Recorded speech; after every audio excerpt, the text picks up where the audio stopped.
Yes. हमारा chapter चल रहा था बेटा, chapter number 24, consolidated statement of financial position. इस चैप्टर के अंदर मैंने अभी तक आपको बेसिकली हमने टॉपिक डिस्कस कर चुके हैं। अभी तक एनसीए का टॉपिक हमने कवर अप कर लिया है कि एनसीए की कैलकुलेशंस कैसे होती हैं जब हमें एक्विजिशन की वैल्यू फाइंड आउट करनी है और एनसीए ईयर एंड निकालना होता है। वो चीज़ मैंने बता दिया था। फिर उसके बाद में मैंने नेक्स्ट टॉपिक गुडविल का कैलकुलेशंस वगैरह कैसे होता है वो भी मैं डिस्कस कर चुका था। उसके बाद में मैंने ये स्टार्टिंग का इंट्रोडक्शन पार्ट समझा दिया था और एक्टिविटी नंबर 1 मैंने कवर अप करा दिया था लास्ट लेक्चर के अंदर। तो फर्स्ट ऑफ ऑल मुझे बताइए, यहाँ पर एक्टिविटी नंबर 1 तक के में टॉपिक में कोई डाउट है बेटा किसी को? Is there any doubt till activity number 1?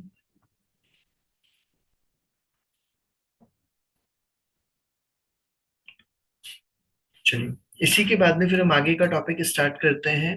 Next topic हमारा दिया है नॉन कंट्रोलिंग इंटरेस्ट।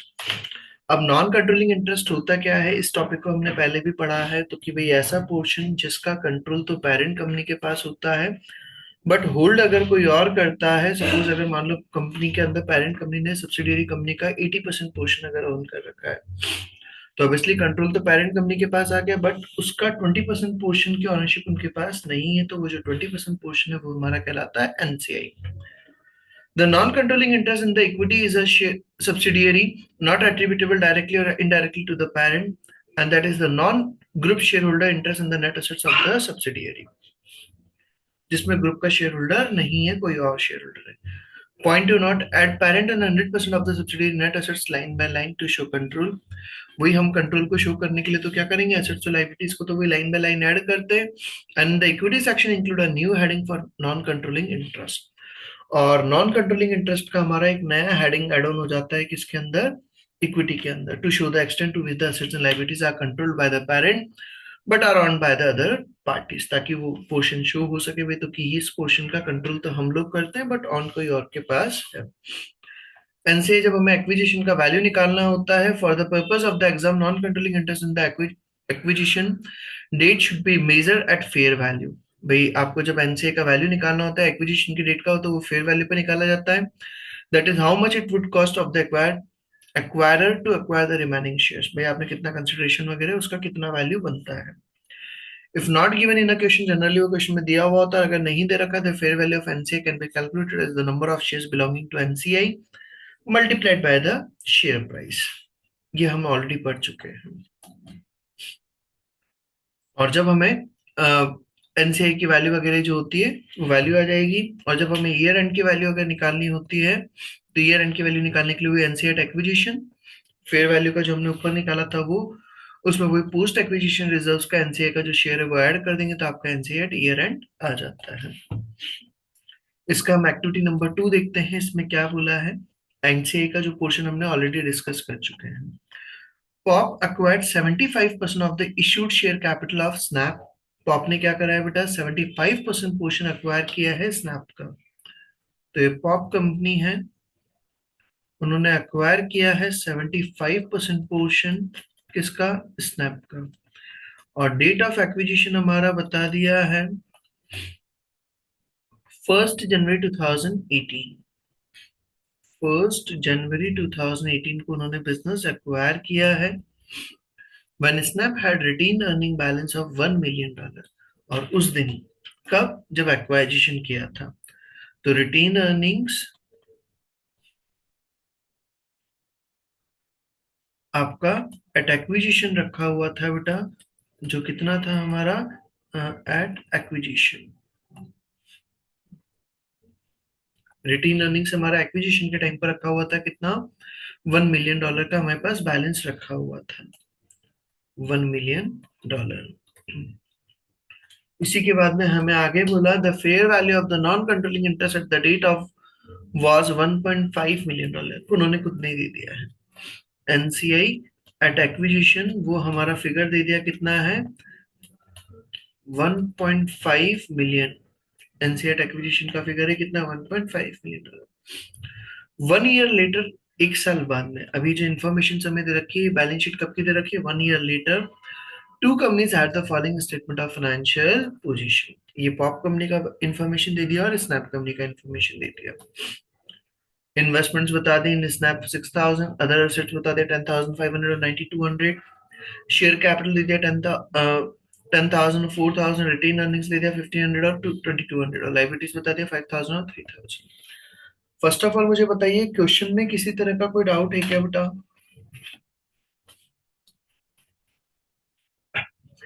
यहां तक कि क्वेश्चन में कोई वर्ड कोई लाइन समझ में नहीं आया हो तो बोले।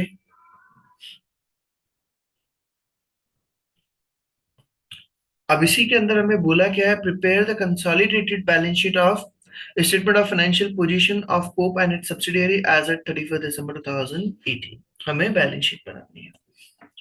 तो वो बैलेंस शीट के अंदर हमें सबसे पहला पॉइंट क्या पूछा उन्होंने, गुडविल। फर्स्ट ऑफ ऑल क्या पूछा हमसे, गुडविल। और गुडविल का हम कैलकुलेशंस करते हैं वर्किंग नोट नंबर 2 के अंदर। तो वर्किंग नोट नंबर 2 के अंदर कंसिडरेशन, कंसिडरेशन कितना है हमारा, इन्वेस्टमेंट हमने करा था, कितने का इन्वेस्टमेंट कर रखा है, 6,000 का। हमने इन्वेस्टमेंट कर रखा है कितना बेटा, 6,000 का। तो यहाँ पर हमने लिखा कंसिडरेशन, कंसिडरेशन में आ जाएगा कितना, 6,000। फिर NCI at acquisition, non controlling interest. और एनसीआई कौन सा लेते हैं, एट एक्विजिशन वाला। एनसीआई कौन सा लेते हैं बेटा, एट एक्विजिशन का। और एक्विजिशन का एनसीआई की अगर हम वैल्यू देखें तो हमारा कितना दे रखा था, 1.5 मिलियन। 1.5 मिलियन बोल दें इसको या 15 लाख बोल दें, बात एक ही है बेटा। इसको अगर अपन प्रॉपर बोले तो क्या होगा, 15 लाख। और वही 000 अगर हटा देंगे तो कितना हो जाएगा, 1,500। भाई यहाँ पर हम सारी फिगर्स को 000 रिमूव करके लिख रहे हैं। तो नॉन कंट्रोलिंग इंटरेस्ट आ जाएगा आपका कितना, 1,500। 6,000 1,500 टोटल हो जाएगा हमारा। यहाँ तक का टोटल कितना हो गया, 7,500। फिर net assets at acquisition represented by share capital. जब हमने एक्विजिशन करा था उस टाइम पे शेयर कैपिटल और रिटेन अर्निंग्स कितना रखा था। तो शेयर कैपिटल हमारा रखा हुआ था, कितना रखा हुआ था, 4,000। शेयर कैपिटल में कोई चेंज नहीं हुआ तो वो एज इट इज आ जाएगा शेयर कैपिटल 4,000। तो शेयर कैपिटल आ गया आपका कितना, 4,000। और रिटेन अर्निंग्स जब हमने एक्विजिशन करा था तो उस टाइम पर रिटेन अर्निंग्स हमारे पास रखा हुआ था कितना, 1 मिलियन। 1 मिलियन का मतलब हो जाएगा बेटा, इसको 1 मिलियन बोले या फिर हम इसको 10 लाख बोले, बात एक ही है। तो 1 मिलियन 10 लाख, तो वो 10 लाख के तो वही 000 रिमूव कर देंगे तो हमारा क्या हो जाएगा, 1,000। तो 1,000 वही हमारा इन दोनों का टोटल मिलाकर के हो गया कितना, 5,000। माइनस करा 7,500 में से 5,000, तो गुडविल अराइजिंग और एक्विजिशन आ गया कितना, 2,500। यहां तक का पॉइंट क्लियर। ये हमारा क्या आ गया बेटा, गुडविल एट एक्विजिशन। इम्पेयरमेंट वगैरह और कुछ भी नहीं दे रखा था, तो हमारा सबसे पहला फिगर आ गया गुडविल का, जो कितना आ रहा है, 2,500। फिर इसके बाद में हम बात करें अदर एसेट्स। अदर एसेट्स के अंदर हमें दे रखा है यहाँ पर 10,500 और 9,200। तो दोनों को ऐड करके लिखते हैं 10,500 प्लस 9,200। तो वो आ जाएगा कितना, 19,700। 10,500 प्लस 9,200, तो ये टोटल हो जाएगा 19,700। ये भी यहाँ लिख दूंगा, 19,700 प्लस 2,500, तो हो जाएगा आपका 22,200। ये मेरा क्या हो गया, लाइबिलिटी, एसेट पार्ट। अब एसेट पार्ट के बाद में फिर हमें शेयर कैपिटल, शेयर कैपिटल किसकी लिखनी है, ओनली पेरेंट कंपनी की। पेरेंट कंपनी की शेयर कैपिटल कितनी है, 10,000। तो वो हमने लिख दिया, शेयर कैपिटल पेरेंट कंपनी का कितना है, 10,000। इसके बाद में फिर हम आगे चले, आगे और क्या बोला हमें, रिटेन अर्निंग्स पूछा है हमसे। रिटेन अर्निंग्स का हमें फिगर निकाला है, तो इसके लिए हम क्या करेंगे, वर्किंग नोट में चलते हैं। रिटेन अर्निंग्स, अब रिटेन अर्निंग्स का हम अगर देखें, रिटेन अर्निंग्स का कितना कितना फिगर दे रखा है, पेरेंट का दे रखा है 1,500 और सब्सिडियरी का दे रखा है 2,200। तो हमने यहाँ पे लिखा रिटेन अर्निंग्स, पेरेंट कंपनी का है कितना, पॉप का 1,500 और सब्सिडियरी का है कितना, 2,200। सर ये कब का है, क्लोजिंग बैलेंस जो है हमारा, क्लोजिंग बैलेंस। और हमें यहाँ पर पेरेंट्स के में तो कुछ बता नहीं रखा है, पोस्ट प्री एक्विजिशन का कुछ होता ही नहीं है। सब्सिडियरी के में हम बात करें, स्नैप कंपनी के में हमें बता रखा था जब हमने एक्वायर करा था उस टाइम पे हमारा रिटेन अर्निंग्स कितना था, $1 मिलियन का। 1 मिलियन मतलब 1000। तो वो हमारा प्री एक्विजिशन रिटेन अर्निंग हो गया कितना, 1000। माइनस करेंगे तो ये हमारा क्या हो जाएगा, post acquisition, post acquisition retained earning, जो कितना हो जाएगा 1200। और इस 1200 के अंदर हमारा कितना पोर्शन है बेटा, पेरेंट कंपनी के पास कितना पोर्शन है, 1200 के अंदर पेरेंट कंपनी का कितना पोर्शन है, फर्स्ट लाइन में लिखा हो 75%। तो जो हमारा रिटेन अर्निंग है उसका हम कितना परसेंट पोर्शन लेंगे, 75% पोर्शन लेंगे क्या, 1200 का 75%। मैं फिर वापस से बोल रहा हूँ, यहाँ पर पेरेंट कंपनी सब्सिडियरी का 75% पोर्शन होल्ड करता है, तो जो भी पोस्ट एक्विजिशन रिजर्व्स हैं उसका 75% पोर्शन लेंगे। तो 1200 का 75% 900। ये और हम ऐड कर देंगे 1500 प्लस 900, तो कितना हो जाएगा 2400। 2400, ये मेरा क्या आ गया, रिटेन अर्निंग्स का फिगर। और इस फिगर को हम ऊपर मेंशन कर देंगे रिटेन अर्निंग्स में 2400। इसको भी आउटर कॉलम में लिख दूंगा 2400। कैसे आया, working note number 3, working note number 3। फिर उसी के बाद में हमें क्या निकालना है, एनसीआई। सर एनसीआई कौन सा वाला निकालना है, एक्विजिशन या बैलेंस शीट वाला। बेटा हम बैलेंस शीट बना रहे हैं तो ऑब्वियसली ईयर एंड वाला हमें निकालना है, तो हम एनसीआई का भी वर्किंग नोट बना देते हैं। तो एनसीआई एट एक्विजिशन जो हमें क्वेश्चन में दिया हुआ है ऑलरेडी, एनसीआई एट एक्विजिशन हमें क्वेश्चन में दिया हुआ है कितना, 1.5 मिलियन मतलब 1500। एनसीआई एट एक्विजिशन हमें दे रखा है कितना, 1500, जो हमें गिवन है क्वेश्चन में।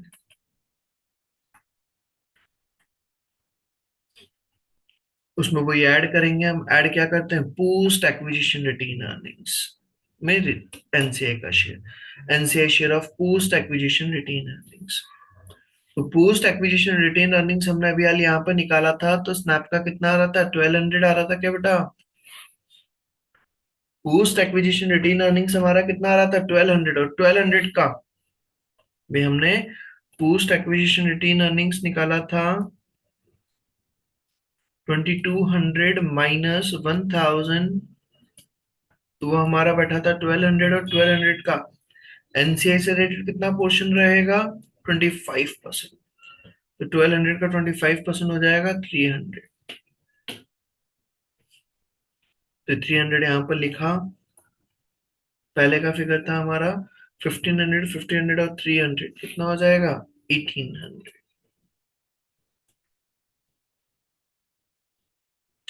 ये मेरा क्या आ गया, एनसीआई का वैल्यू। तो एनसीआई की वैल्यू को हम पुट कर देंगे, एनसीआई की वैल्यू नॉन कंट्रोलिंग इंटरेस्ट 1800। कैसे आया, वर्किंग नोट नंबर 4। ये क्वेश्चंस में समझा रहा हूं, आप खुद करके देखेंगे तब जाकर के कंसेप्ट क्लियर होंगे। तो एनसीए का फिगर आ गया आपका 1800, और फिर उसके बाद में हमें लाइबिलिटीज लिखनी है। लाइबिलिटीज हम देखें क्वेश्चन में क्या क्या दे रखी है, 5000 और 3000 लाइबिलिटीज दे रखी है, तो दोनों को ऐड करके लिख देंगे हम। लाइबिलिटीज का 5000 प्लस 3000, ये हो जाएगा आपका 8000। आउटर कॉलम में आ जाएगा 8000। वही टोटल कर दें हम, लाइबिलिटी असेट साइड का टोटल तो हमारा हो गया था 22,200, और इधर का करें आप 10,000। 10,000 plus 2200, sorry 2400, 10,000 plus 2400 plus 1800 plus 8,000, 22,200। 22,200 ये मेरा लाइबिलिटी पार्ट का भी हो गया, और असेट्स पार्ट का टोटल मेरा इक्वल आ गया है 22,200। ये मेरा एक और पॉइंट हो गया, कौन सा, एनसीए से रिलेटेड क्वेश्चन भी बता दिया। ग्रुप स्ट्रक्चर हमें बनाना है, तो ग्रुप स्ट्रक्चर भी बन जाएगा। पॉप कंपनी ने अक्वायर करा था किसको, स्नैप कंपनी को, और कितना परसेंट पोर्शन अक्वायर करा उन्होंने, 75% पोर्शन अक्वायर किया है। और डेट ऑफ एक्विजिशन कब का है, वो उन्होंने एक्वायर करा था बिजनेस का 1 जनवरी 2018। यहाँ पर डेट ऑफ एक्विजिशन हो जाएगा 1 जनवरी 2018। ये आपका ग्रुप स्ट्रक्चर भी बन गया। गुडविल का कैलकुलेशन हो गया, रिटेन अर्निंग्स का हो गया और एनसीए का हो गया। इसमें किसी को भी कोई डाउट हो तो बोले बेटा। सर हाँ बोलिए। सर गुडविल का एक बार एक्सप्लेन कर देंगे? हाँ, गुडविल का कैलकुलेशन में अपन ने बेटा फॉर्मूला पढ़ा था। भाई हमें सबसे पहले परचेज कंसिडरेशन लेना होता है, तो परचेज कंसिडरेशन यहाँ पर उन्होंने इन्वेस्टमेंट कर रखा है 6,000 का, लिखा हुआ है। पॉप कंपनी ने इन्वेस्टमेंट कर रखा है स्नैप के अंदर कितना, 6,000 का, तो ये हमारा क्या हो जाएगा, परचेज कंसिडरेशन। तो सबसे पहले तो हमने परचेज कंसिडरेशन लिख दिया 6,000। फिर उसके बाद में क्या लेना होता है हमें, एनसीआई एट एक्विजिशन। और एनसीआई एट एक्विजिशन हमें क्वेश्चन में दे रखा था, ये लिखा हुआ, the fair value of the NCI at the date was 1.5 million dollar. तो ये क्वेश्चन में हमें दे रखा था, तो एनसीआई का फिगर लिख दिया 1.5 मिलियन, मतलब 1,500। टोटल हो गया कितना, 7,500। फर्स्ट पार्ट हो गया। सेकंड पार्ट के अंदर हम क्या लेते हैं, net assets at acquisition represented by share capital, जो भी आपकी शेयर कैपिटल है, और रिटेन अर्निंग्स है किसकी, सब्सिडियरी की, एक्विजिशन के टाइम पर। तो हमें यहाँ पर शेयर कैपिटल दे रखी थी, कितने दे रखी थी, 4,000। अब शेयर कैपिटल के अंदर कोई चेंज हुआ ही नहीं है, ना कंपनी ने प्रीवियस ईयर में या करंट ईयर में कोई शेयर इश्यू करे या ना पेमेंट करा, ऐसा कुछ नहीं बताया। तो हम ये मानेंगे वही शेयर कैपिटल है, तो 4,000 हमने शेयर कैपिटल का लिख दिया। और उसके अलावा फिर हमें लिखना था रिटेन अर्निंग्स, और रिटेन अर्निंग्स कौन सा वाला लेंगे, एट एक्विजिशन का। हम गुडविल कौन सी निकाल रहे हैं, एट एक्विजिशन की। तो रिटेन अर्निंग्स हमारा एक्विजिशन के टाइम का हमें दे रखा था कितना, 1 मिलियन डॉलर। तो 1 मिलियन मतलब 1,000, वो हमने मेंशन कर दिया। तो 4 + 1 5,000, 7,500 माइनस 5,000, तो आपका गुडविल एट एक्विजिशन आ जाएगा कितना, 2,500। गुडविल एट एक्विजिशन आ गया हमारा 2,500। Is it clear?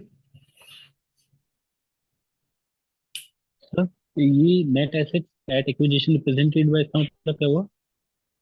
हम माइनस करेंगे ना बेटा उसका, इसका मतलब ये भी तो कि हमने उस कंपनी की जो जो चीजें अक्वायर करी भाई उन्होंने, कि हमने जैसे शेयर कैपिटल, प्री एक्विजिशन वगैरह, वो क्या क्या लिया था और उसका कितना हमने कंसिडरेशन पे करा है, तो वो चीज डिफरेंस अमाउंट मेरा क्या कहलाएगा, गुडविल कहलाता है।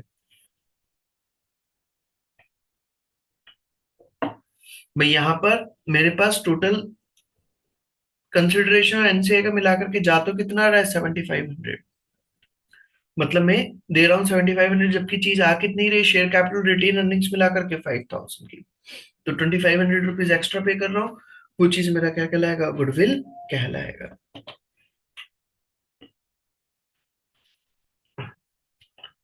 नहीं इस, सर, सर इसमें नॉन कंट्रोलिंग इंटरेस्ट क्यों ऐड किया हमने कंसिडरेशन में? क्योंकि ओवरऑल, क्योंकि मेरे पास 75% पोर्शन है और 25% एनसीए के पास है, तो टोटल वैल्यू निकालने के लिए हम जब टोटल शेयर कैपिटल ले रहे हैं, तो ऑब्वियसली ऊपर भी वैल्यू तो टोटल ही लेना पड़ेगा ना।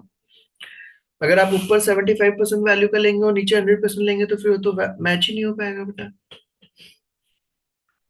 अपन शेयर कैपिटल जब 100% ले रहे हैं, तो फिर वहां पर पोर्शन भी पूरा लेना पड़ेगा, तो एनसीए वाला पोर्शन भी निकाल दिया और वो भी लिख दिया हमने, जो हमने पे करा है। Clear point?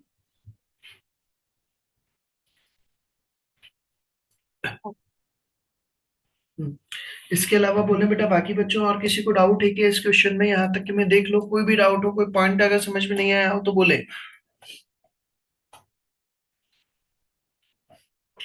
जो मैं कंसेप्ट समझा रहा हूँ उनकी थ्योरी पार्ट को अच्छे से प्रिपेयर करेंगे तो जाकर के क्वेश्चन होंगे।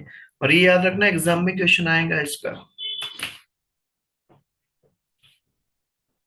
सर हाँ बोलिए। सर आपने कंसिडरेशन तो 6,000 में समझ आ गया, पर जो एनसीआई उसका पेमेंट मैंने 1,500 दिया, मैंने तो सिर्फ 75% जो एसेट मतलब एक्वायर किया उसका पेमेंट किया है ना। 75, ये जो 6,000 है, ये तो आपने पेरेंट कंपनी ने जो इन्वेस्टमेंट कर रखा था उसकी वैल्यू दे रखी थी, 75% की वैल्यू 6,000 बैठ रहा था। Yes sir. और जो एनसीआई से रिलेटेड था, वो वैल्यू उन्होंने खुद ने ही कैलकुलेट करके दिया, हमें उस पॉइंट पर ये पॉइंट नहीं कैलकुलेट करना है, बैठना, हिसाब नहीं लगाना।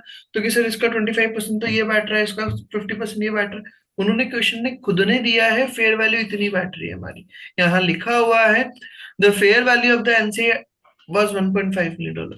तो वो दोनों 75% मेरे पास और 25% उनके पास है, तो दोनों मिला करके कितना हो गया 7,500। तो वो चीज मैंने सर लिखा है।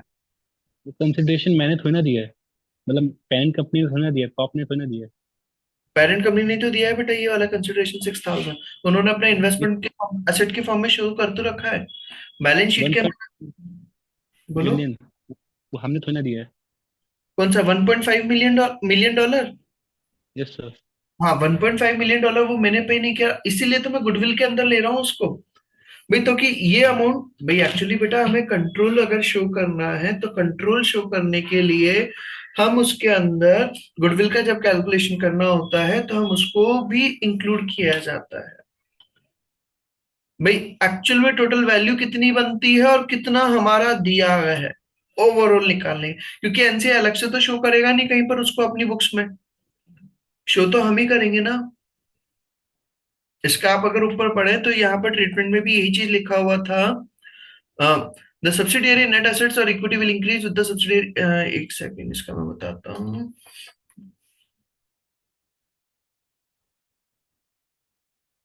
गुडविल का कैलकुलेशन का ऊपर था ना कहीं, एक सेकंड।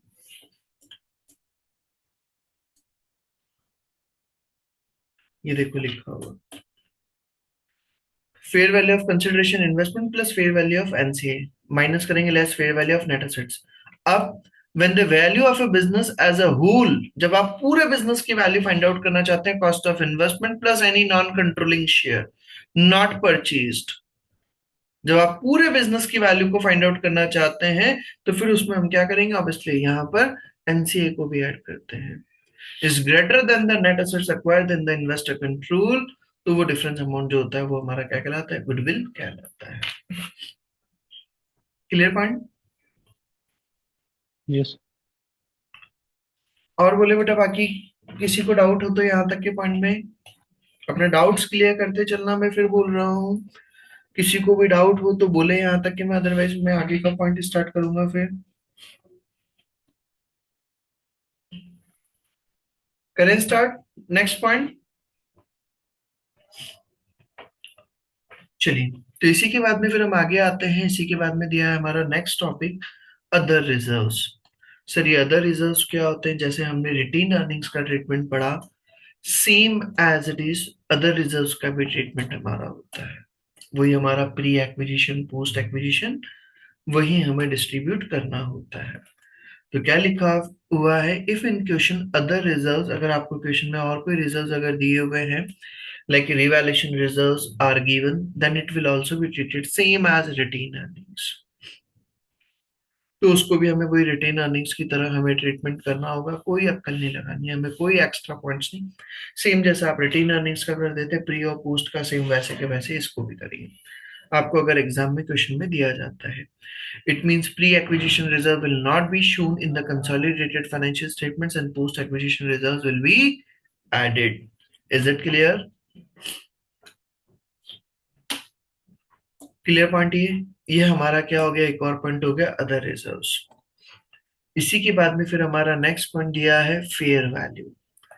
भाई जब भी हमें अगर कोई कंसिडरेशन वगैरह लेना होता है या एनसीए की वैल्यू लेनी होती है तो हमें कौन सी वैल्यू लेनी होती है, फेयर वैल्यू। हमने हर जगह पर फेयर वैल्यू वर्ड यूज किया है। फेयर वैल्यू मतलब जो बाजार में जो वैल्यू चल रही है, जो अगर आप इंटरेस्टेड बायर और सेलर के बीच में जो रेट पर आप एक्सचेंज करते हो उस रेट को हम कहते हैं फेयर वैल्यू। तो जब हम गुडविल कैलकुलेट करते हैं तो कैसे कैलकुलेट करते हैं, fair value of consideration, fair value of NCA minus fair value of net assets at acquisition, तो गुडविल एट एक्विजिशन। तो उसी चीज को उन्होंने समझाया है। Assets and liabilities in an entity on financial statements are often not stated at their fair value। जो assets और लाइबिलिटीज वगैरह होती है वो जब अपने इंडिविजुअल फाइनेंशियल स्टेटमेंट्स बनाते हैं तो उसके अंदर कई बार फेयर वैल्यू पर नहीं लिखा होता है। If the subsidiary financial statements are not adjusted to their fair value, where for example an asset's value has risen since purchase, goodwill would be overstated। भैया आप जब इंडिविजुअल फाइनेंशियल स्टेटमेंट बनाते हैं तो उसके अंदर तो हम कई बार क्या करते हैं, इंडिविजुअल अपने हिस्टोरिकल कॉस्ट मेथड को फॉलो करते हुए अपने फाइनेंशियल स्टेटमेंट्स बना देते हैं।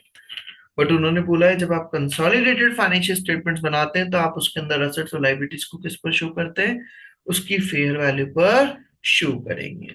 तो क्या बोल रहा हूं मैं, आप इन इंडिविजुअल फाइनेंशियल स्टेटमेंट्स या in separate financial statements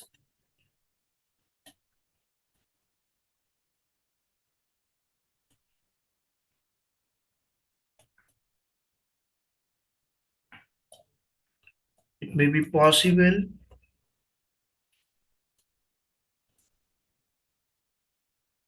that assets shown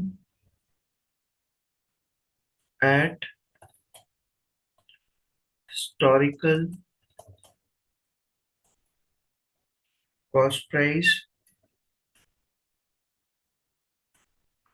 but at preparation of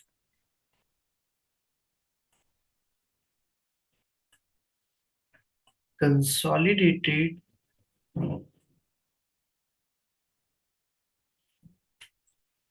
financial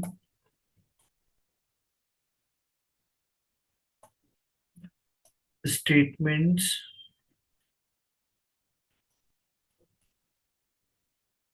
assets liabilities will be shown at fair value। तो एसेट्स एंड लायबिलिटीज अगर को हम किस पे शो करेंगे, फेयर वैल्यू पे शो करेंगे। अगर फेयर वैल्यू अगर क्वेश्चन में लिखी हुई है और अगर हमने कुछ और वैल्यू पर दिखा रखा है तो अकॉर्डिंगली हमें एडजस्टमेंट करना होता है।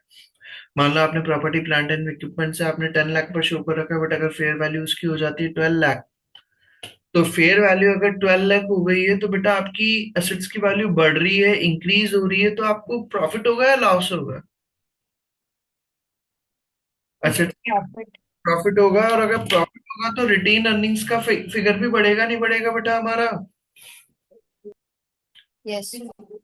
और रिटेन अर्निंग्स का फिगर बढ़ेगा तो जब आप गुडविल वगैरह कैलकुलेशन करते हैं तो वहां पर इसका इम्पैक्ट आएगा क्या? गेटिंग? यस। मैं बोल रहा हूँ अगर मान लो प्रॉपर्टी प्लांट एंड इक्विपमेंट से 10 लाख की मैंने बुक्स में शो कर रखी है, बट उसकी फेयर वैल्यू 12 लाख है।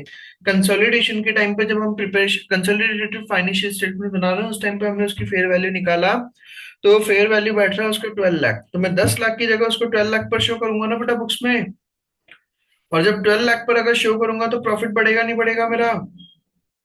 और प्रॉफिट अगर इंक्रीज होगा तो रिटेन अर्निंग्स इंक्रीज होगा, और रिटेन अर्निंग्स इंक्रीज होगा तो जब हम गुडविल कैलकुलेट करते हैं तो वहां पर हम लिखते हैं नेट एसेट्स एट एक्विजिशन, उसमें से शेयर कैपिटल शेयर प्रीमियम वगैरह वो जो भी है, तो वहां पर भी उसका इम्पैक्ट आता है। कैसे अभी मैं क्वेश्चन में समझाता हूँ, वो सब कुछ अभी मैं पॉइंट समझाता हूँ, इसको पहले पढ़ते हैं क्या लिखा हुआ है, पहले एक बार इसको पूरा देखते हैं। Assets and liabilities in an entity on financial statements are often not stated at their fair value. Example where the entity accounting policy is to use the cost model for assets। कई बार क्या होता है, हम organisation की policies वगैरह इस तरह की होती है तो कि वो कॉस्ट मॉडल फॉलो करती है। The subsidiary financial statements are not adjusted to their fair value. अगर हम सब्सिडियरी की जो फाइनेंशियल स्टेटमेंट्स है अगर हम उनको फेयर वैल्यू पर एडजस्ट नहीं करेंगे, where for example in assets value has been risen, अगर एसेट्स की वैल्यू बढ़ गई है बट हमने अगर उसको वही पुरानी वैल्यू पर अगर शो करा since purchase, then goodwill would be over stated, तो गुडविल बहुत ज्यादा दिखाई में आएगी।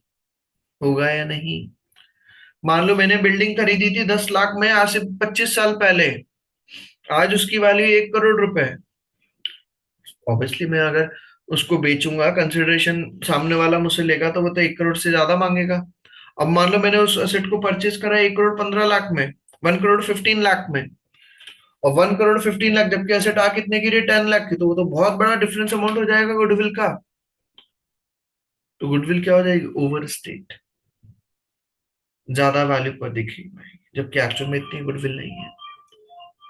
हमने 1 करोड़ की प्रॉपर्टी के दिए कितने, 1 करोड़ 15 लाख, 15 लाख रुपीज उसकी गुडविल बन रही है, जबकि वो बुक्स में कितना शो हो रहा है, 90 लाख के अप्रोक्स। तो under IFRS 3 business combination, the net assets acquired are therefore required to be brought into the consideration financial statements, consolidated financial statements at their fair value rather than carrying amount. Is that clear? याद रखिएगा, जब भी आप consolidated financial statements बनाते हैं तो जो भी आप असेट्स लायबिलिटीज वगैरह लिखेंगे उसको हम किस वैल्यू पर शो करेंगे, फेयर वैल्यू पर शो करते हैं।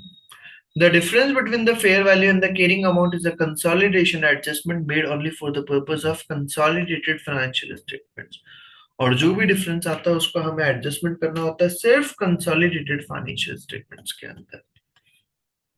यहां तक की बात भी हो गई सर। क्वेश्चन में सर फेयर वैल्यू आपको दिया हुआ रहेगा, फिर दिया है हमारा fair value of consideration. Sir इसका मतलब क्या होता है? फेयर वैल्यू ऑफ कंसिडरेशन का मतलब भाई मैं अगर मान लो पेमेंट जो कर रहा हूँ वो कैश के अलावा किसी और फॉर्म में भी अगर दे रहा हूँ, मान लो सपोज मैंने आपका बिजनेस एक्वायर किया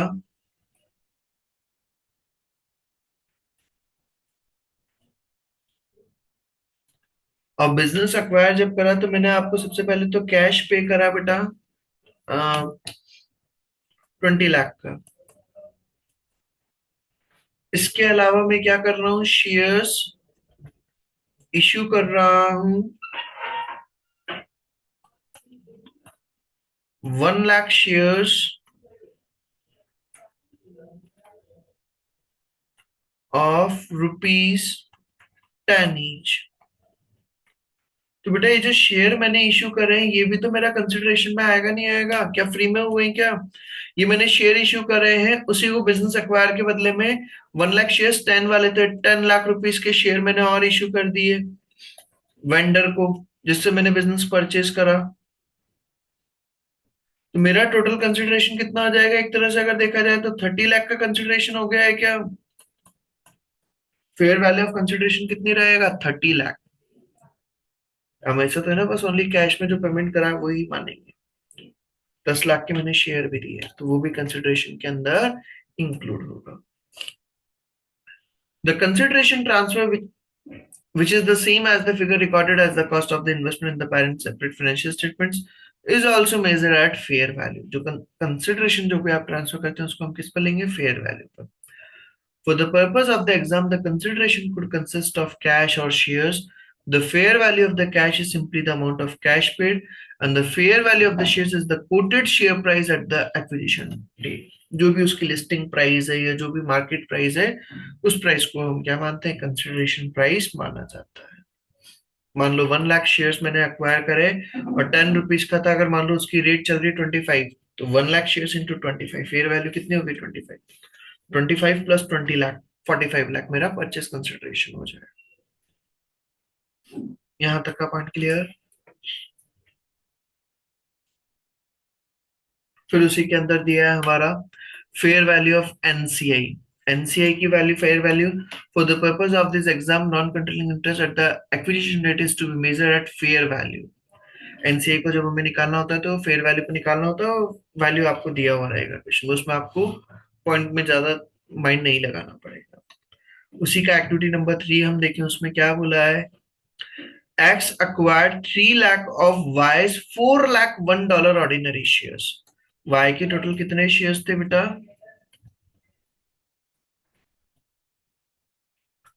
टोटल शेयर्स थे 4 लाख शेयर्स ऑफ $1 ईच।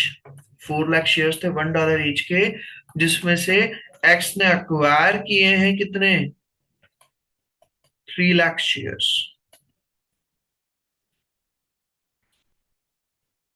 मतलब कितना परसेंट पोर्शन हो गया? 75% पोर्शन अक्वायर करा है क्या बेटा?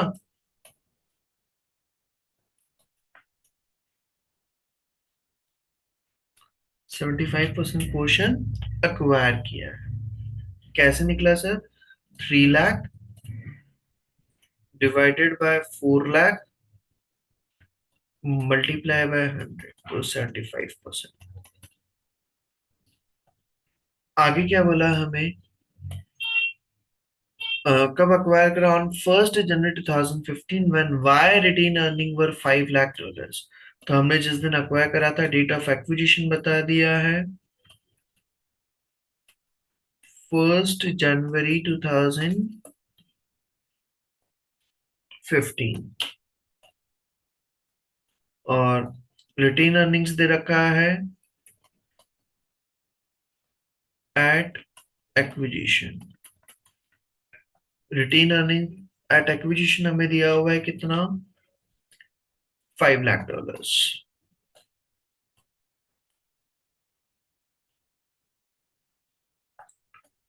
आगे कहा हमें the fair value of the NCI in Y at the date was $280,000 और एनसीआई का भी वैल्यू दे दिया हमें एट एक्विजिशन $280,000।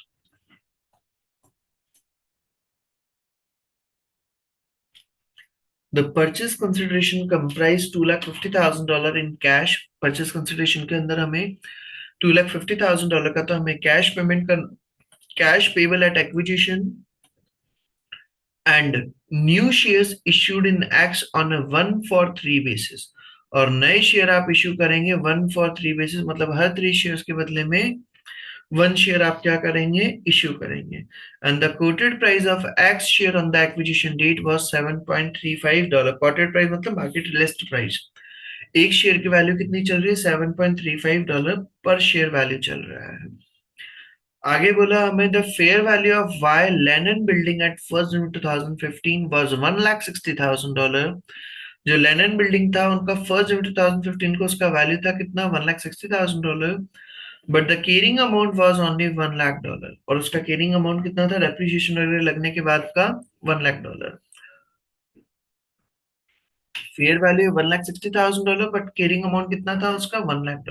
मतलब कि 60,000 से फेयर वैल्यू क्या हो गई, ये इंक्रीज हो गई, ज्यादा है। All other net assets had a fair value equivalent to their carrying amount. और बाकी की और जो भी एसेट्स है उसका फेयर वैल्यू और केयरिंग अमाउंट इक्वल है, बस हमारी एक एसेट की फेयर वैल्यू क्या हो गई है, 60,000 से इंक्रीज हो गई है। Fair value of land and building increased by, कितने से इंक्रीज हुआ है, $60,000 से।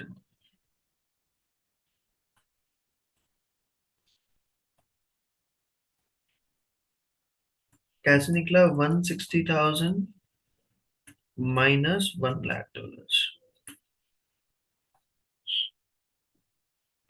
आपसे पूछा क्या है, calculate the goodwill arising on the acquisition of Y. आपको गुडविल की वैल्यू निकालनी है, तो हमें सबसे पहले वही फेयर वैल्यू ऑफ कंसिडरेशन लेना है। फेयर वैल्यू ऑफ कंसिडरेशन हम निकालने के लिए हमें क्या क्या पेमेंट करा, तो हमने कैश पेमेंट करा है $250,000 का कैश में। तो यहाँ पर हमारा वही सबसे पहले कैश का लिखेंगे, यहाँ पर 000 नहीं हटा रखा है तो डायरेक्टली हम लिखते हैं $250,000 तो मेरा कैश में पेमेंट करा है।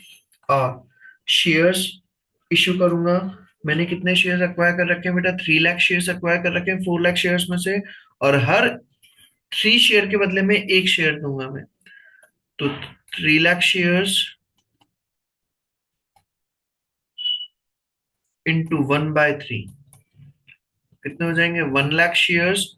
और एक शेयर की वैल्यू बता रखी थी हमें, कोटेड प्राइस कितनी है, 7.35। तो 1 लाख इंटू $7.35, तो वो हमारा कितना हो जाएगा, $7,35,000। दोनों को ऐड कर दें हम, 735,000 प्लस 2,50,000 तो हो जाएगा आपका $9,85,000। ये मेरा क्या आ गया, fair value of consideration.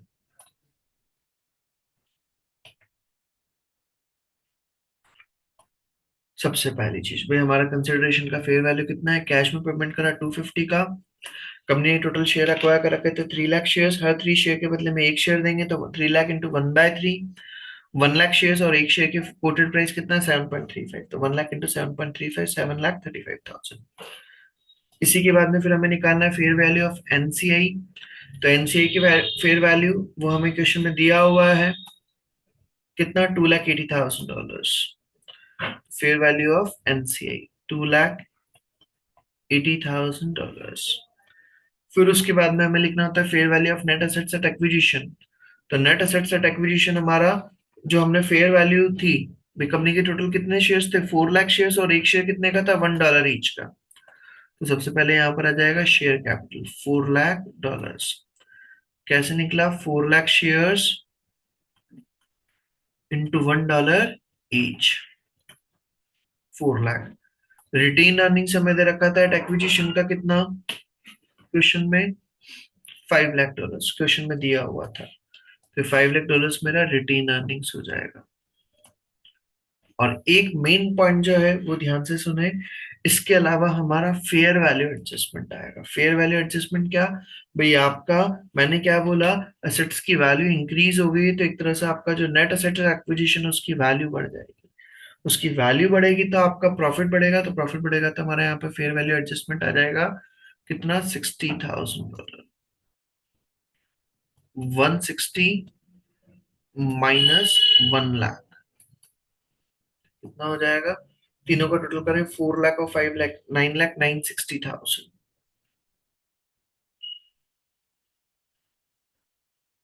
9,60,000 plus minus करके हमारा क्या निकल जाएगा, गुडविल एट एक्विजिशन। तो 9,85,000, सर 3,05,000। 3,05,000 क्या फाइनल आंसर है ना, थ्री लाख यस सर। 5,000 ये हमारा क्या आ गया, गुडविल एट एक्विजिशन। फिर वापस से बता रहा हूँ, किसी को अगर डाउट हो इस क्वेश्चन में, एक और बार रिपीट कर रहा हूँ मैं। गुडविल हमें निकालनी है क्वेश्चन में, सबसे पहले हमें कंसिडरेशन में कैश पेमेंट कर रहे हैं $2,50,000 का, तो वो मैंने मेंशन कर दिया। फिर इसके अलावा हम हर 3 शेयर के बदले में एक शेयर इश्यू करेंगे, तो 3 लाख शेयर एक्वायर करें तो 3 लाख इंटू 1/3 1 लाख शेयर, और एक शेयर का कोटेड प्राइस है 7.35, तो 7,35,000। टोटल हो गया $9,85,000 टोटल हमारा। फेयर वैल्यू ऑफ एनसीआई जो क्वेश्चन में दिया हुआ था डायरेक्टली मेंशन कर दिया, 2,80,000। उसके अलावा fair value of net assets at acquisition, share capital आपका दे रखा था 4 lakh shares, $1 each, 4 lakh. Retained earnings 5 lakh, वो लिख दिया। फेयर वैल्यू एडजस्टमेंट भी, आपकी एसेट्स की वैल्यू बढ़ रही है तो, सर अगर इसमें उल्टा हो जाता, मान लो 160 की जगह अगर 1 लाख हो जाती तो क्या करते, यहाँ पर माइनस में शो करते फिर हम उसको, सिंपल सा। अगर फेयर वैल्यू इंक्रीज होती है तो उसको प्लस में लिख देंगे, और अगर माइनस में आती है तो माइनस में शो कर देंगे। तो तीनों का टोटल करा, 4 लाख और 5 लाख, 9,960 माइनस कर दिया, प्लस माइनस करके फिगर आ गया $3,05,000। ये मेरी क्या हो गई, activity number 3। Is it clear.